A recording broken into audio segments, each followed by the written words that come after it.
విషాదకరమైన సంఘటన ఏదైతే ఉందో అది చాలా దిగ్భ్రాంతికరం, బాధాకరమైన విషయం. 12 సంవత్సరాల పాప సహస్ర మరి మర్డర్కు గురి కావడం అనేది చాలా బాధాకరమైన విషయం.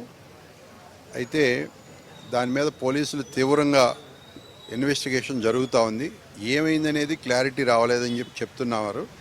ఏదేమైనా కూడా డీసీపీ గారు కానీ, ఏసీపీ గారు, ఇక్కడ స్టేషన్ హౌస్ ఆఫీసర్ అందరూ కూడా దాని మీద సీరియస్గా వర్కౌట్ చేస్తున్నారు. సంఘటన జరగగానే వాళ్ళు ఇమీడియట్గా వచ్చి పోస్ట్ మార్టానికి పంపించడం జరిగింది. పోస్ట్ మార్టం రిపోర్ట్ కూడా రావాల్సింది ఉంది.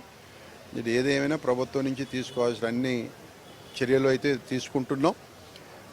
బహుశా అతి త్వరలోనే హంతకుడు ఎవరనేది ఒక నిర్ణయానికి రావడం జరుగుద్దని అనుకుంటున్నాం. ఎందుకంటే సీసీ కెమెరాల్లో కూడా ఇన్ బిట్వీన్ ఆ టైమింగ్స్ ఏం జరిగిందనేది ఈ గేట్ దగ్గర వరకు అయితే వాళ్ళు ఆల్రెడీ సీసీ కెమెరాలు అబ్జర్వ్ చేయడం జరిగింది. కానీ అందులో పెద్ద ఎవరో వచ్చినట్టు కూడా తెలియదట.